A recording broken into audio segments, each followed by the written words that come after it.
Buenos días, feliz sábado para todos.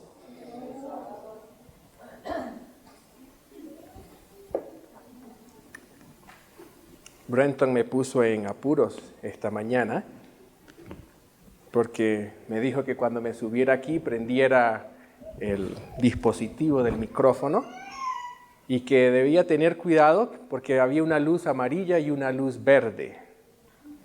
Y resulta que yo soy daltónico, así que yo confundo los colores. Así que le dije, ahora sí me pusiste en problemas, pero menos mal que el hermano Noel, el hermano me pudo ayudar para que la grabación salga bien.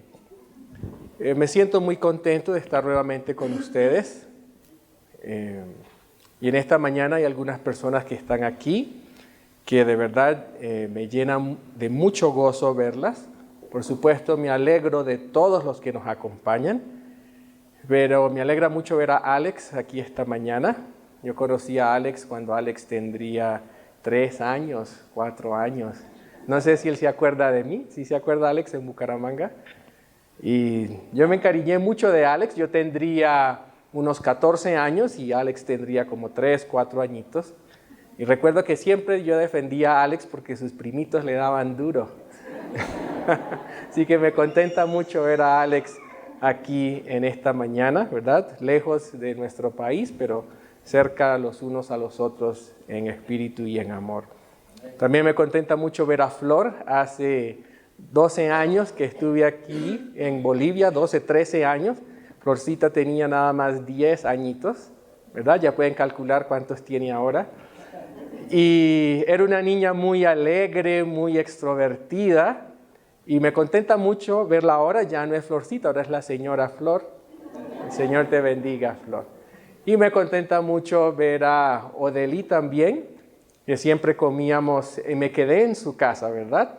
Y las recuerdo mucho, ella y a su hermana siempre con sus instrumentos, practicando. Y a través de los años siempre he preguntado por ellos, ¿no? A mi papá. Le he preguntado, ¿cómo está la hermana Dana?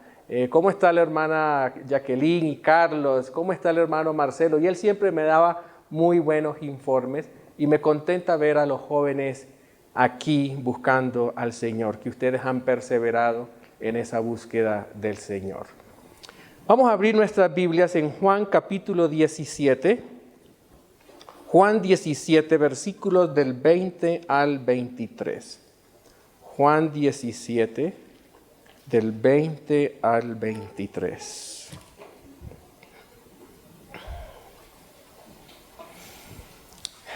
La oración de Jesús, y en esta oración Jesús comienza en el versículo 1 del capítulo 17, orando por sus discípulos. Pero a partir del versículo 20, Jesús abre el compás y entonces ora por ti y por mí. Porque nosotros no fuimos parte del grupo original de 12 discípulos. Pero en el versículo 20 Jesús comienza a orar por todos los creyentes y allí estamos nosotros incluidos. Y Él dice, no ruego solo por ellos. ¿Quiénes eran ellos? Los 12 discípulos. Sino también por los que han de creer en mí por la palabra de ellos. ¿Hemos creído en la palabra de ellos? Para que todos sean uno, como tú, Padre, en mí y yo en ti. Que también ellos sean uno en nosotros, para que el mundo crea que tú me enviaste. Yo les di la gloria que me diste para que sean uno, así como nosotros somos uno. Yo en ellos y tú en mí, que lleguen a ser perfectamente unidos, para que el mundo conozca que tú me enviaste y que los amaste a ellos, así como me amaste a mí. Hay una condición para que el mundo pueda creer que Jesús es Dios y que Jesús fue enviado por el Padre. ¿Cuál es esa condición? Si nosotros somos uno, como Jesús y el Padre son uno, el mundo va a creer que Cristo fue enviado por el Padre. Dijo Mahatma Gandhi en una ocasión que él no se había hecho cristiano por culpa de los cristianos. Y el mundo no ha creído en Jesús porque no ha visto a Jesús en nosotros. Yo en ellos y tú en mí, que lleguen a ser ¿cómo? ¿Unidos? Ahí no dice unidos, ahí dice perfectamente unidos. No es suficiente estar unidos, hay que estar unidos ¿cómo? Perfectamente unidos. ¿Para qué? Para que el mundo conozca que tú me enviaste y que los amaste a ellos así como me amaste a mí. Nosotros somos los que vamos a determinar si el mundo va a creer que Jesús fue enviado de Dios o no. Si logramos estar perfectamente unidos, así como Jesús y el Padre estuvieron perfectamente unidos. Margot estudiaba pintura cuando conoció a Carlos. Margot tenía unos 20 años y Carlos 25. Se enamoraron, se casaron y se fueron de luna de miel para el sur de México. Estos dos jóvenes americanos les gustaba pintar, así que decidieron ir a pintar los paisajes de México. Era junio del año de 1953. Consiguieron dónde hospedarse y se detenían donde se les antojaba para pintar. Un día, pintando un paisaje cerca del pueblo, vieron un indiecito descalzo pastoreando un rebaño de ovejas. Carlos, hombre religioso y muy humanitario, se dio cuenta que el niño tenía una cortada en el pie. Así que fue, le miró el pie al niño, le dio algunas indicaciones en el poco español que sabía para que se lavase la herida, se la curara. Y bueno, al siguiente día, cuando Carlos y Margot regresaron a pintar, vieron al pastorcito allí nuevamente. Pero no se había limpiado la herida estaba más sucia que antes. Así que llamó al niño, ya conocía su nombre, y le dijo: Toledo, ¿no le dijiste a tu mamá que te limpiara el pie? Y el niño le dijo: sí, señor, pero ella no es mi mamá, sino mi patrona, y no tiene tiempo para molestarse con los pastores. Así que Carlos montó al niño en su carro, se lo llevó a ver a la patrona, y se encontró con una mujer muy desagradable y mal geniada. Y la mujer le dijo: yo contraté a este niño para que me cuidara las ovejas. Su familia tiene que ocuparse de su enfermedad. Así que Carlos llevó al niño al médico, lo hizo examinar, lo curó y se lo llevó a la casa, porque el médico dijo que el niño debía guardar cama hasta que se mejorara. Así que lo bañó, le cortó el pelo, le puso un pantalón y una camisa nueva y comenzó a enseñarle a leer y a escribir. Bueno, cuando Margot llegó a la casa, se sintió horrorizada cuando Carlos le dijo que se quedarían con el niño de 12 años. Un hijo adoptivo justamente 8 años menor que ella. ¿Cómo va a ser?, le dijo. ¿En qué otra parte podría vivir?, le preguntó Carlos. Bueno, ellos disfrutaban de una asignación que su papá le mandaba. Todos los meses el papá de Carlos le mandaba una ayuda económica para mantenerlos mientras estaban de luna de miel. Pues Carlos todavía no sabía a qué se iba a dedicar. No sabía qué hacer con su futuro. Así que bueno, pasaron algunos días y entonces llegó un señor, sombrero en mano, y le dijo: señor Carlos, traigo aquí a un niñito huérfano. Debería ir a trabajar como los demás, pero tenemos poca comida. Pero es tan inteligentito que yo quisiera que primero aprendiera a leer y a escribir. ¿Quiere tenerlo aquí hasta que aprenda a leer y a escribir? El Señor se lo pagará. Así que de esa manera Josafat, de 11 años, se instaló a vivir allí en la casa de Carlos y Margot, donde estaban pasando su luna de miel. Bueno, ahora ya Toledo tenía un amigo, y pasaron los días cuando entonces Israel, de 14 años, se apareció a la puerta y pidió cortésmente si le podían dar trabajo y poder incorporarse a las clases. Carlos y Margot se sintieron tan compadecidos al verle su tímida solicitud que no le pudieron decir que no. Así que también Israel se añadió a la familia. Bueno, la casita ya estaba muy pequeña, así que decidieron conseguir una casa más grande y consiguieron una granja sin luz, sin teléfono, por supuesto, sin agua, pero por lo menos tenía techo. Bueno, un día Carlos y su esposa salieron al pueblo de compras y cuando llegaron de regreso se dieron cuenta que les habían dejado una notica. Era un amigo de Estados Unidos que los había venido a visitar, pero no los había conseguido, así que dejó una nota en la puerta de su casa que decía: les he traído algo del pueblo de San Cristóbal de las Casas. No tiene amigos ni familia. Era un niño de 5 años. Chamula se llamaba el niño. Había sido encontrado por Erickson solo vagando por las calles de San Cristóbal. Erickson trató de averiguar dónde vivía el niño, quién eran sus padres, y todo mundo le dijo: ¿quién sabe? Así que pronto se convirtió en el consentido de la casa y saltaba de brazo en brazo, sobre todo en los brazos de Carlos y Margot. Así que los recién casados, en 3 meses de luna de miel, tenían ya 4 niños. Así que bueno, Carlos organizó una escuela, organizó todo tipo de trabajo, comenzó a instruir a los niños. Y un día Israel decidió ir a visitar a su familia y cuando regresó, llegó pidiendo perdón porque sin permiso se había traído a otro muchachito. Se llamaba Antonio, un huerfanito de 8 años. La noticia que se comenzó a correr, así que comenzaron a llegar más niños por su cuenta.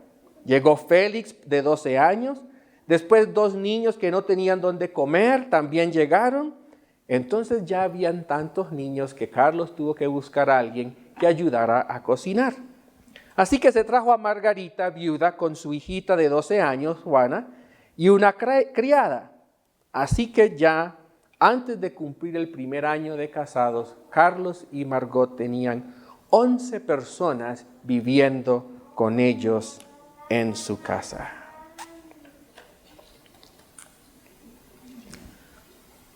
Bueno, Carlos no sabía a qué se iba a dedicar. No sabía si iba a ser pintor, qué es lo que iba a hacer. Y un día los niños estaban discutiendo qué iban a hacer cuando fuesen grandes. Y dijo Toledo, el pastorcito: ¿saben qué voy a hacer yo cuando sea grande? Voy a ser vendedor de helados. Carlos lo escuchó y le dijo: ¿sabes, Toledo? En Oaxaca existió otro pastorcito hace muchos años que tal vez pastoreó ovejas igual que tú.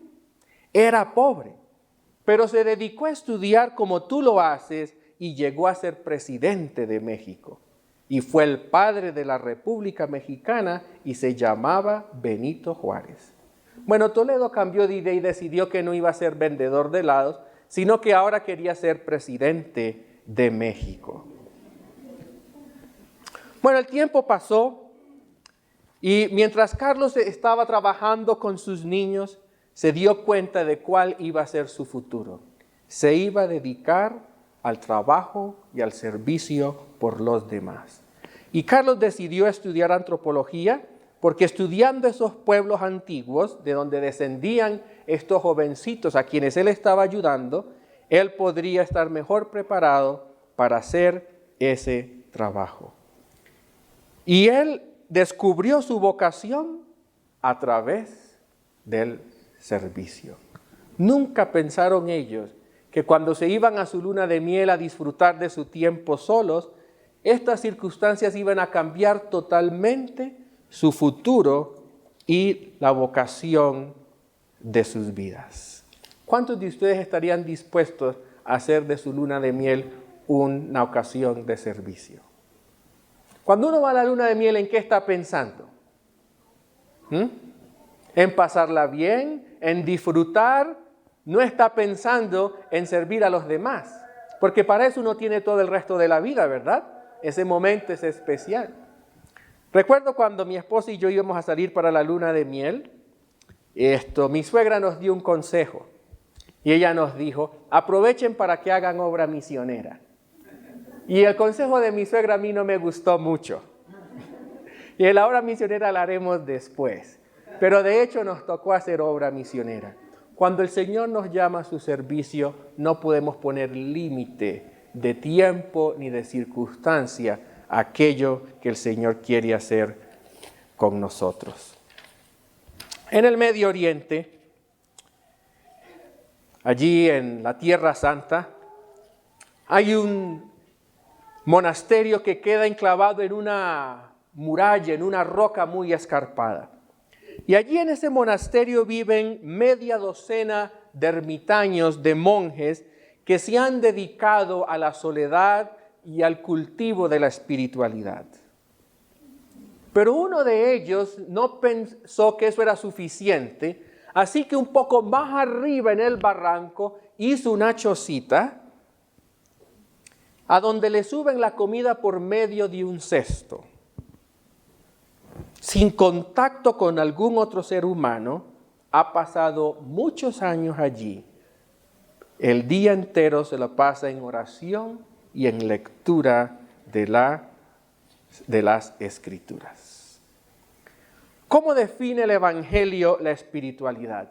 Nosotros tenemos un concepto de la espiritualidad como la de este ermitaño. Nosotros pensamos que la religión es retraernos, meditar, solo orar y estar en un éxtasis espiritual. Pero el Evangelio define la espiritualidad en términos de amor y servicio, no de ritos ni de piedad personal. ¿Cómo define el Evangelio la espiritualidad? En términos de amor y servicio, no de ritos ni de piedad personal. Y la vida de Cristo es el mejor ejemplo de lo que es una vida de amor y servicio. Quiero que en esta mañana me acompañen al libro de Marcos, capítulo 4, versículo 10. Marcos 4, versículo 10. ¿Qué pueden encontrar ustedes en este pasaje de la Biblia? Y en el siguiente, Lucas 9, 18. Lucas 9, 18.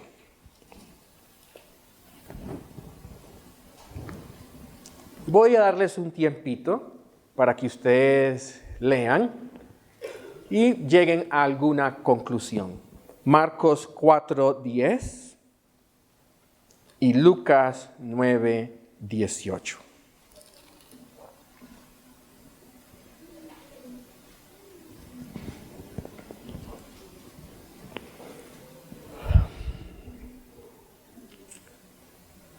Cuando estuvo solo, los que estaban cerca de él con los 12 le preguntaron acerca de esta parábola. Un día Jesús estaba orando a solas.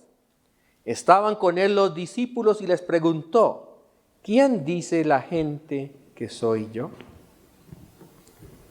Qué interesante verdad encuentran ustedes en esos dos versículos. ¿Qué pueden percibir en esos versículos?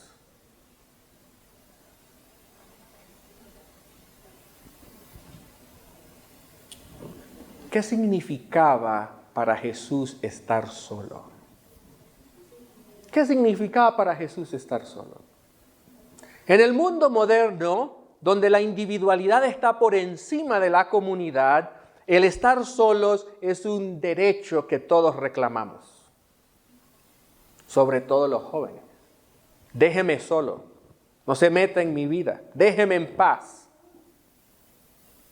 Cuando Jesús estaba solo, Marcos 4:10 dice, cuando estuvo solo, ¿estaba cómo? ¿Con quién? Con los 12. En la Biblia estar solo significa estar rodeado de ese grupo más cercano con el cual tú cuentas. En la Biblia estar solo no significa estar sin nadie. Lucas 9:18. Un día Jesús estaba orando ¿cómo? A solas. ¿Qué significa estar a solas? Estaban con él los discípulos. Eso significaba estar solo en la cultura hebrea.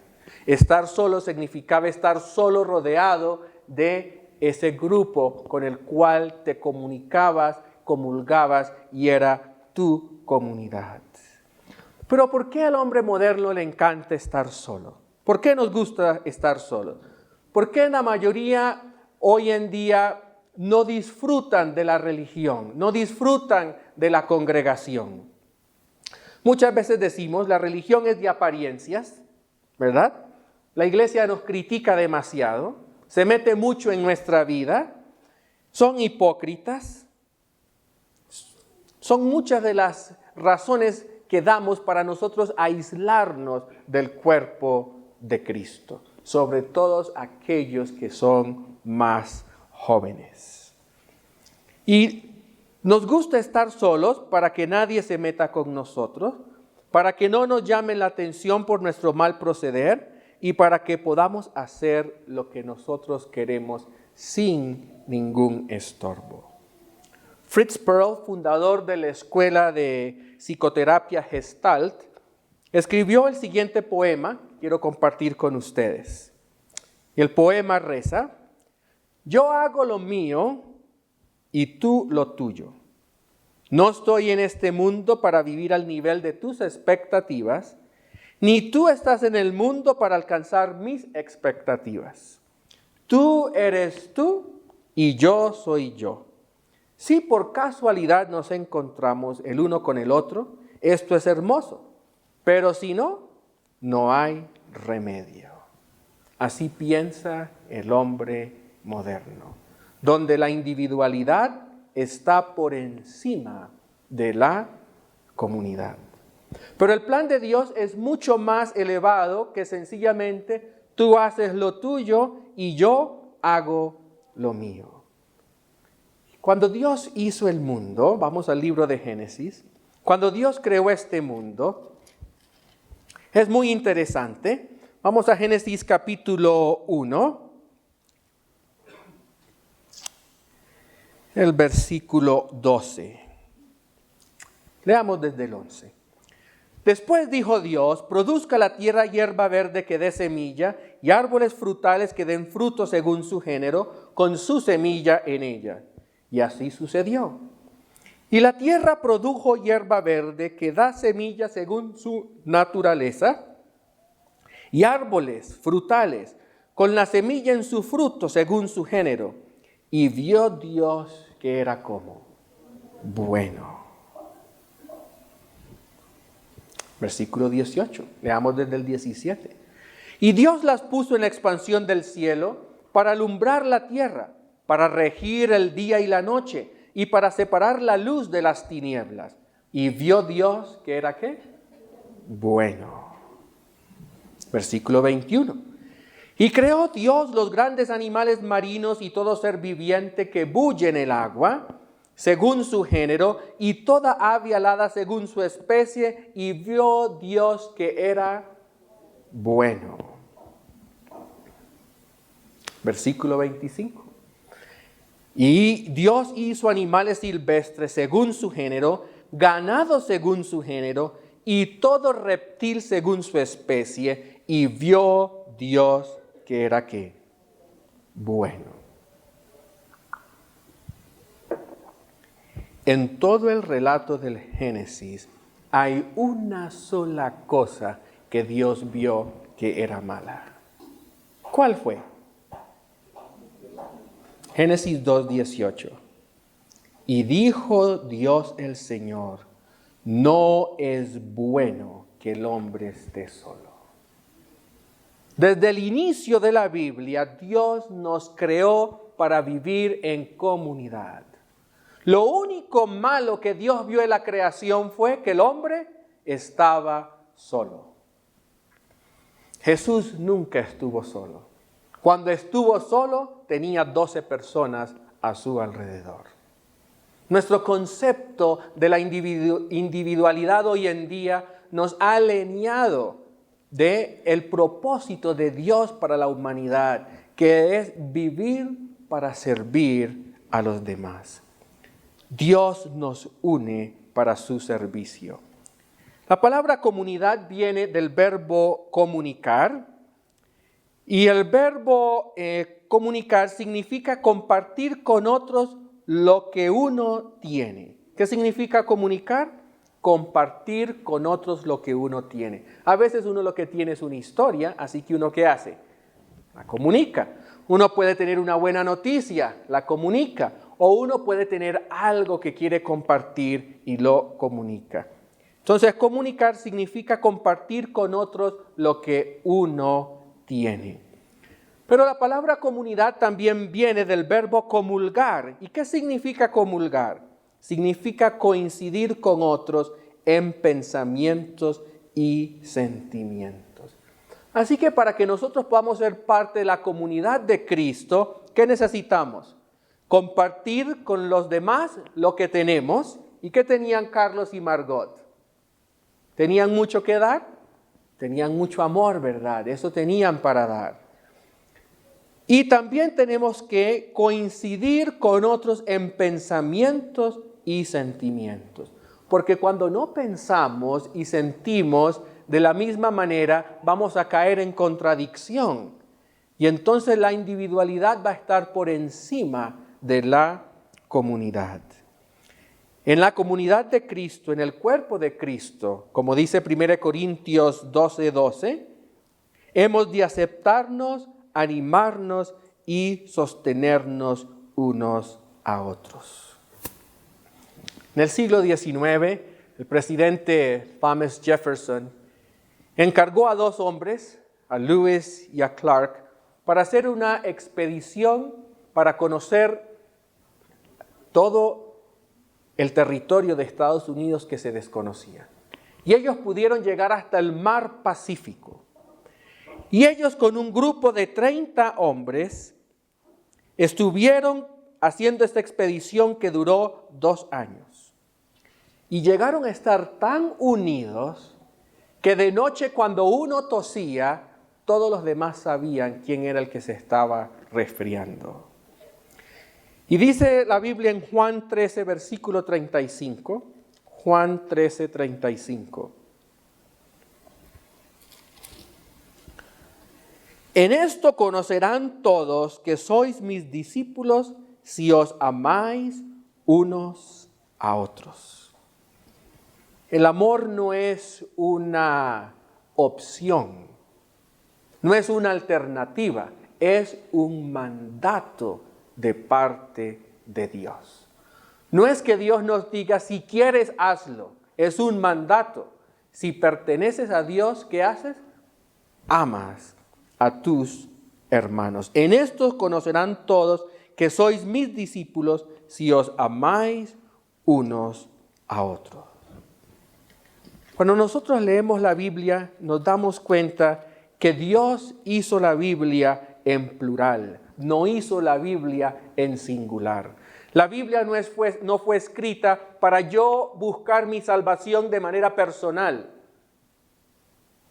Cada uno de nosotros es salvado en manera personal, pero Dios a través de la Biblia nos habla en manera plural. Y vamos a Mateo capítulo 6. Y cuando Jesús le enseña a sus discípulos a orar, lo hizo de una manera muy interesante. Porque el Padre Nuestro no es solamente una oración que Cristo enseñó. El Padre Nuestro nos revela el principio de la verdadera espiritualidad. Nos revela el carácter de Dios. Mateo 6, 9. Y entonces Jesús le dice a sus discípulos, vosotros pues orad así, Padre mío que estás en los cielos. ¿Así dice? ¿Cómo dice? nuestro. Padre nuestro que estás en los cielos, santificado sea tu nombre, venga tu reino, sea hecha tu voluntad en la tierra como en el cielo. Dame hoy el pan mío de cada día. ¿Dice así? ¿Cómo dice? Danos hoy el pan que nuestro de cada día. Perdona mis deudas como yo perdono a mis deudores. ¿Dice así? No. Perdona nuestras deudas como nosotros también perdonamos a nuestros deudores. Y no me dejes caer en tentación, sino líbrame del mal. ¿Dice así el Padre nuestro? Y no nos dejes caer en tentación, sino líbranos del mal. Porque tuyo es el reino, el poder y la gloria por todos los siglos. Amén. En el Padre nuestro Jesús nos enseñó que aún en la oración Dios es plural. Dios siempre está pensando en otros, nunca solamente en sí. Y por eso Dios creó a este mundo, por eso Dios creó al universo, porque Dios no puede estar solo, porque Dios es amor y amor es comunidad, amor es compartir, amor es comulgar. Y cuando yo me encierro en sí mismo, estoy siendo el antítesis de lo que es Dios. Porque Dios no se encierra, Dios se abre para que nosotros podamos tener vida y vida en abundancia.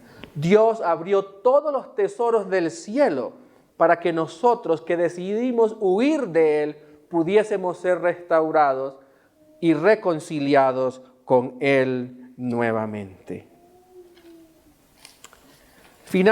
Durante la Segunda Guerra Mundial, un grupo de soldados norteamericanos estaban luchando en un campo en Francia y en plena batalla uno de sus compañeros murió. Y no lo quisieron dejar tirado en el campo de la batalla, así que se acordaron que hace poco habían pasado por una iglesia donde había un cementerio.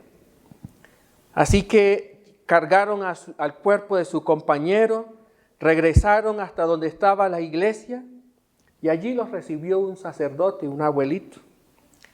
Los soldados le dijeron: Padre, queremos enterrar a nuestro amigo aquí.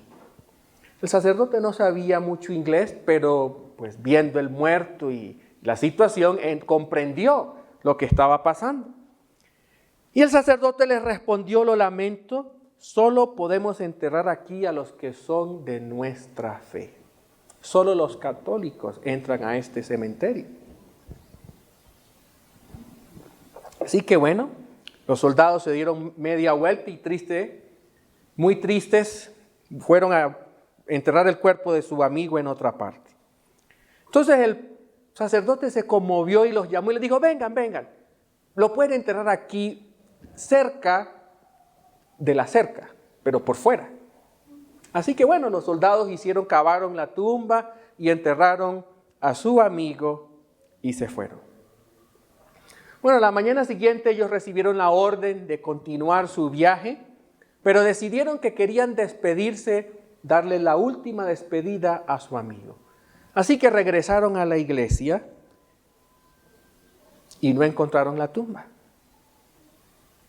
Y entonces se preocuparon. ¿Qué pasó? Bueno, habían estado haciendo su trabajo de la sepultura hasta tarde en la noche, estaban muy cansados y pensaron: bueno, quizás nos desorientamos y no sabemos a nuestro amigo. ¿Nos puedes orientar tú dónde está? Y una sonrisa iluminó el rostro del anciano sacerdote. Y él les dijo: saben, muchachos, después de que ustedes se fueron, no pude dormir. Así que salí esta mañana muy temprano y corrí la cerca para que su amigo quedara dentro de la cerca. Y dice la palabra de Dios en Isaías 58, versículo 12, que nosotros hemos sido llamados a correr la cerca. Muchas veces por nuestros prejuicios, muchas veces por situaciones, nosotros hemos entrado en situaciones donde hemos levantado una cerca entre nosotros y aquellos que amamos. Y el Señor nos llama a hacer ¿qué? A correr esa cerca, para que podamos incluirnos todos dentro de la comunidad del cuerpo de Cristo. Isaías 58, versículo 12. Dice la palabra de Dios: reedificarás las ruinas antiguas, levantarás los cimientos puestos hace muchas generaciones, y serás llamado reparador de muros caídos, restaurador de calzadas para andar. ¿A qué nos ha llamado el Señor? A ser restauradores y reparadores, pero no de muros y no de cercas, sino de ¿qué? De corazones y de relaciones, porque Dios no hizo al hombre solo. Lo único malo en la creación fue que el hombre estaba solo. Dios quiere que nosotros estemos en comunión los unos con los otros. En el deseado de todas las gentes, en la página 294, leemos: Cristo ama a los seres celestiales que rodean su trono. ¿A quién ama Cristo? A los seres celestiales que rodean su trono. ¿Quién de nosotros no ama a los seres que le rodean? ¿Pero qué explicará el gran amor con que nos amó a nosotros? No lo podemos comprender, pero en nuestra propia experiencia podemos saber que existe en verdad. Y si sostenemos un vínculo de parentesco con Él, ¿con qué ternura debemos considerar a los que son hermanos y hermanas de nuestro Señor? ¿No deberíamos estar listos para reconocer los derechos de nuestra relación divina? Adoptados en la familia de Dios, ¿no honraremos a nuestro Padre y a nuestra parentela? Y el Señor nos hace la invitación hoy para que movamos nuestro cerco. A veces nuestro cerco es tan pequeño, ¿verdad? Nuestro grupo de influencia es tan pequeño, solo nos relacionamos con aquellos que son de nuestra misma condición social, que son de nuestra misma posición educativa. Pero el Señor nos llama hoy a correr nuestro cerco, a ser inclusivos, porque Jesús dijo, Dios dijo, no es bueno que el hombre esté solo. Regresemos al libro de Juan, capítulo 17. Juan 17.